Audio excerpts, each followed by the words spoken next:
सुबह के 10 बजे अपनी पूरी यूनिट के साथ राउंड के लिए वार्ड में था। वार्ड ठसाठस भरा था। जूनियर डॉक्टर हिस्ट्री सुनाते जा रहे थे। मैं जल्दी जल्दी कुछ मुख्य बिंदुओं का मुआयना कर इलाज, जांचें बताता जा रहा था। अगले मरीज के पास पहुंचकर जूनियर डॉक्टर ने बोलना शुरू किया, sir, he is 65-year-old man, a known case of left sided hemiplegia. तभी बगल वाले बेड पर लेटा एक वृद्ध मरीज, सरदार जी, बोल पड़ा, ओए पुत्र, तू मुझे भूल गया क्या?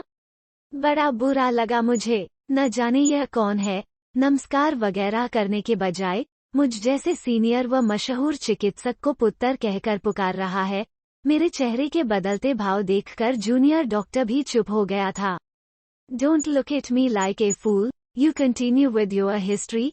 उस मरीज पर एक सरसरी निगाह डालते हुए मैं जूनियर डॉक्टर से बोला, क्या बात है बेटे, तुम भी बदल गए। तुम हो यहाँ। यह सोचकर मैं इस अस्पताल में आया और मुझे उसका बार बार तुम कहकर बुलाना बिल्कुल अच्छा नहीं लग रहा था। मेरे कान, आप सर, ग्रेट, सुनने के इतने आदी हो गए थे कि कोई इस अस्पताल में मुझे तुम कहकर संबोधित करेगा, यह मेरी कल्पना के बाहर था। वो भी भरे वार्ड में और लेटे लेटे। चलो मान लिया कि इसे लकवा है, एकदम बैठ नहीं सकता है, लेकिन बैठने का उपक्रम तो कर सकता है। शहर ही क्या, आसपास के प्रदेशों से लोग आते हैं, 4-4 दिन शहर में पड़े रहते हैं कि मैं एक बार उनसे बात कर लूं, देख लूं। मैं अस्पताल में जहां से गुजरता हूं, लोग गलियारे की दीवारों से चिपक कर खड़े हो जाते हैं मुझे रास्ता देने के लिए। बाजार में किसी दुकान में जाऊं तो दुकान वाला अपने को धन्य समझता है, और यह बुढ़ा मेरे दांत भींच रहे थे। मैं बहुत मुश्किल से अपने जज्बातों पर काबू रखने की कोशिश कर रहा था। कौन है यह बंदा, न जाने क्या क्या बोलने लगे। यह सोचकर मैंने अपने जूनियर डॉक्टर से कहा, इसे साइड रूम में लाओ। साइड रूम वार्ड का वो कमरा था जहां मैं मेडिकल छात्रों की क्लिनिकल क्लास लेता हूं। मैं एक कुर्सी पर बैठ गया। मेरे जूनियर्स मेरे पीछे खड़े हो गए। व्हीलचेयर पर बैठाकर उसे कमरे में लाया गया। उसकी आंखें मुझसे मिलीं। इस बार वो कुछ नहीं बोला। उसने अपनी आंखें फेर ली, लेकिन इसके पहले ही मैं उसकी आंखें पढ़ चुका था। उनमें डर था कि अगर कुछ गड़बड़ की तो मैं उसे देखे बगैर ही न चला जाऊं। मेरे मन की तपिश कुछ ठंडी हुई। सामने वाले की आंखें आपके सामने आने से डर से फैल जाती हैं तो आपको अपनी फैलती सत्ता का एहसास होता है। आपके बड़े होने का, शक्तिमान होने का सबसे बड़ा सबूत होता है आपको देख सामने वाले की आंखों में आने वाला डर। इसने मेरी सत्ता स्वीकार कर ली। यह देख मेरे तेवर कुछ नर्म पड़े होंगे शायद। तभी तो उसने फिर आंखें उठाईं, मेरी ओर एक दृष्टि डाली। एक विचित्र सी शून्यता थी उसमें, मानो वो मुझे नहीं मुझसे परे कहीं देख रही हो, और अचानक मैं उसे पहचान गया। वे तो मेरे एक सीनियर के पिता थे। लेकिन ऐसा कैसे हो गया, इतने सक्षम होते हुए भी यहाँ इस अस्पताल के जनरल वार्ड में। आज से 15 वर्ष पूर्व जब मैं इस शहर में आया था तो मेरे इस मित्र के परिवार ने मेरी बहुत सहायता की। यूं कहें कि इन्होंने ही मेरे नाम का ढिंढोरा पीट पीट कर मेरी प्रैक्टिस शहर में जमाई थी। उस दौरान कई बार मैं इनके बंगले पर भी गया। बीतते समय के साथ मिलना जुलना कम हो गया, लेकिन इनके पुत्र से, मेरे सीनियर से तो मुलाकात होती रहती है। उनकी प्रैक्टिस तो बढ़िया चल रही थी। फिर ये यहाँ इस फटेहाल में जनरल वार्ड में, अचानक मेरे अंदर कुछ भरभरा कर टूट गया। मैं बोला, पापा जी, आप? आहो, माफ करना, मैं आपको पहचान नहीं पाया था। ओ ए को ई गल नहीं पुत्र, यह कब हुआ, पापा जी? उनके लकवाग्रस्त अंग को इंगित करते हुए मैं बोला। सर, मेरा जूनियर मुझे उनकी हिस्ट्री सुनाने लगा। मैंने उसे रोका और पापाजी की ओर इशारा करके फिर पूछा, यह कब हुआ, पापाजी? 3 साल हो गए, पुत्र। आपने मुझे पहले क्यों नहीं बताया? कहा तो मैंने कई बार, लेकिन कोई मुझे लाया ही नहीं। अब मैं आजाद हो गया तो खुद तुझे ढूंढता हुआ आ गया यहाँ। आजाद हो गया का क्या मतलब? मेरा मन व्याकुल हो गया था। सफेद कोट के वजन से दबा आदमी बेचैन होकर खड़ा होना चाहता था। पुत्र, तुम तो इतने सालों में कभी घर आ नहीं पाए। जब तक सरदारनी थी उसने घर जोड़ रखा था। वो गई और सब बच्चों का असली चेहरा सामने आ गया। मेरे पास 6 ट्रक थे, एक स्पेयर पार्ट्स की दुकान, इतना बड़ा बंगला। पुत्र, तुमको मालूम है, मैं तो था ट्रक ड्राइवर। खुद ट्रक चला कर दिन रात एक कर मैंने अपना काम जमाया। पंजाब में जमीन भी खरीदी कि अपने बुढ़ापे में वापस अपनी जमीन पर चला जाऊंगा। मैं तो रहा अंगूठा छाप, पर मैंने ठान लिया था कि बच्चों को अच्छा पढ़ाऊंगा। बड़े वाले ने तो जल्दी पढ़ना छोड़कर दुकान पर बैठना शुरू कर दिया। मैंने कहा कोई गल नहीं, दूजे को डॉक्टर बनाऊंगा। वो पढ़ने में अच्छा था, बोलने में भी बहुत अच्छा। उसको ट्रक दुकान से दूर मैंने अपनी हैसियत से ज्यादा खर्चा कर पढ़ाया। हमारे पास खाने को नहीं होता था। उस समय मैंने उसे पढ़ने बाहर भेजा। ट्रक का क्या है, उसके आगे की 5 साल की पढ़ाई में मैंने 2 ट्रक बेच दिए। वो वापस आया, अच्छा काम भी करने लगा। लेकिन इनकी माँ गई कि जाने क्या हो गया, शायद मेरी पंजाब की जमीन के कारण। पंजाब की जमीन के कारण, पापा जी? हाँ पुत्र, मैंने सोचा कि अब सब यहीं रह रहे हैं तो पंजाब की जमीन पड़ी रहने का क्या फायदा, सो मैंने वह दान र दी। आपने जमीन दान कर दी? हाँ, एक अस्पताल बनाने के लिए 10 एकड़ जमीन। लेकिन आपके पास तो रुपयों की कमी थी, आप ट्रक बेचकर बच्चों को पढ़ा रहे थे। दान करने के बजाय बेच देते जमीन, तो ठीक नहीं रहता? अरे नहीं पुत्र, मेरे लिए तो मेरे बच्चे ही मेरी जमीन जायदाद थे। वो जमीन गांव वालों के काम आए, ऐसी इच्छा थी मेरी। मैंने तो कई बार डॉक्टर बेटे से कहा भी कि चल, गांव चल, वहीं अपनी जमीन पर बने अस्पताल पर काम कर। लेकिन आजकल की ऊंची पढ़ाई की यह खासियत है कि जितना आप ज्यादा पढ़ते जाते हैं, उतना आप अपनी जमीन से दूर और विदेशी जमीन के पास होते जाते हैं।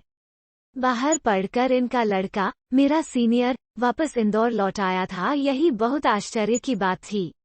उसने गांव जाने की बात पर क्या कहा होगा, मैं सुनना नहीं चाहता था। शायद मेरी कोई रग दुखने लगे, इसलिए मैंने उनकी बात काट दी। क्या आपने सबसे पूछकर, सलाह करके जमीन दान करने का निर्णय लिया था? मैंने प्रश्न दागा। पूछना क्यों, मेरी कमाई की जमीन थी। उनकी माँ और मैं कई बार मुंबई, दिल्ली के अस्पतालों में गए, अपने इसी लड़के से मिलने। वहाँ हमने देखा कि गांव से आए लोग किस कदर परेशान होते हैं। शहर के लोग उन्हें कितनी हीन निगाह से देखते हैं, मानो वे कोई पिस्सू हों जो गांव से आ गए शहरी अस्पतालों को चूसने।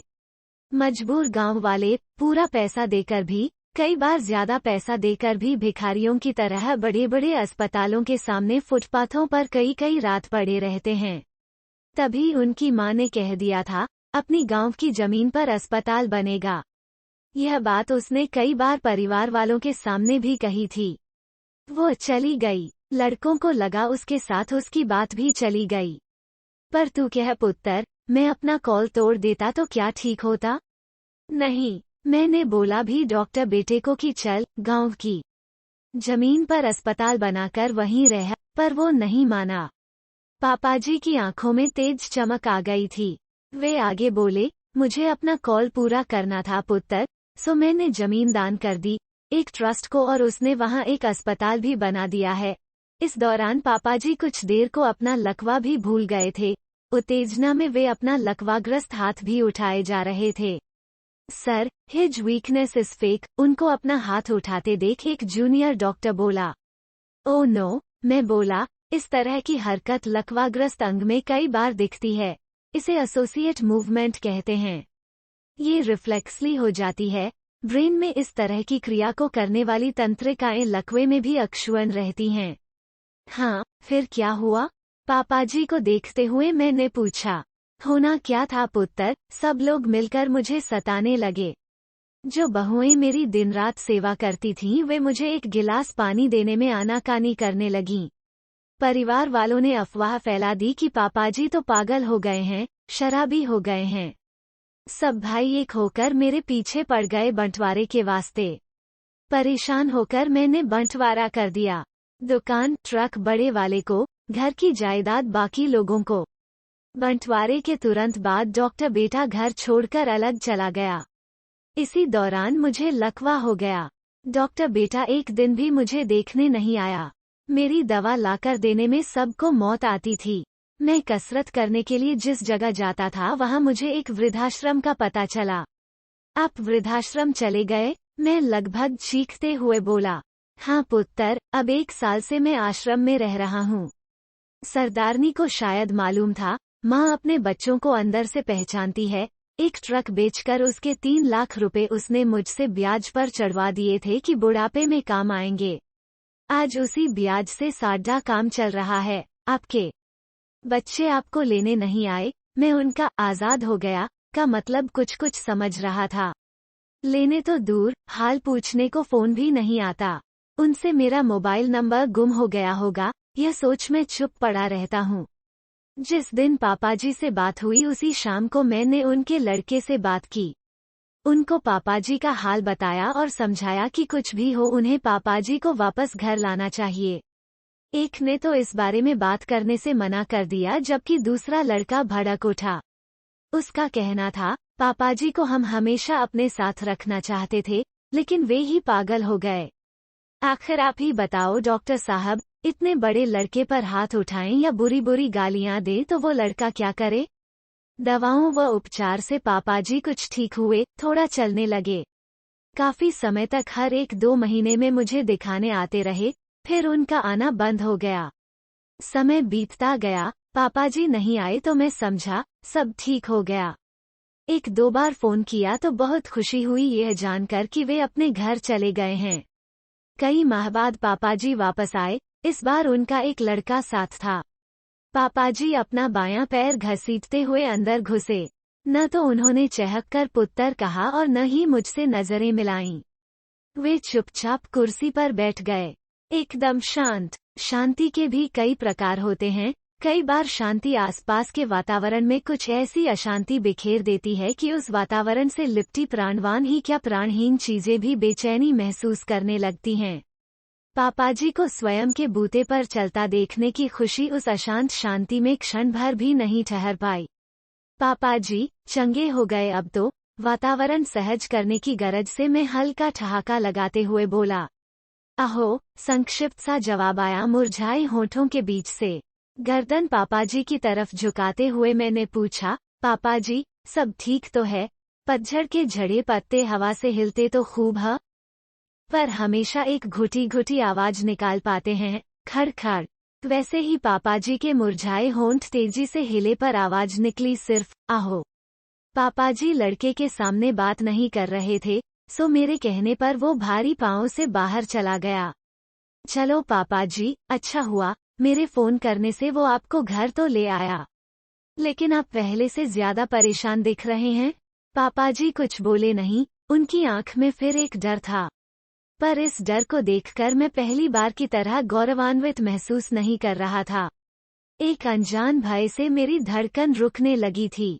पापाजी रो रहे थे, पानी की बूंदों से नम 2 पत्ते अब हिल नहीं पा रहे थे। बोलना शायद पापाजी के लिए संभव न था। वे मुड़े और पीठ मेरी तरफ कर दी। कुर्ता उठा तो मैं एकदम सकपका गया। उनकी खाल जगह जगह से उधड़ी हुई थी। कुछ निशान पुराने थे और कुछ एकदम ताजे, शायद यहाँ लाने के ठीक पहले लगे हों। यह क्या है पापाजी? पुत्र, तूने फोन किया, ठीक किया, लेकिन यह क्यों बता दिया कि मेरे पास 3 लाख रुपए हैं? फिर आज आपको यहाँ कैसे लाया गया? मैंने कहा कि रुपए कहाँ हैं, यह मैं तुझे ही बताऊंगा। पुत्र जी, पुत्र मुझे बचा लो, ओए पुत्र जी, मुझे। पापाजी फूट फूट कर रो रहे थे।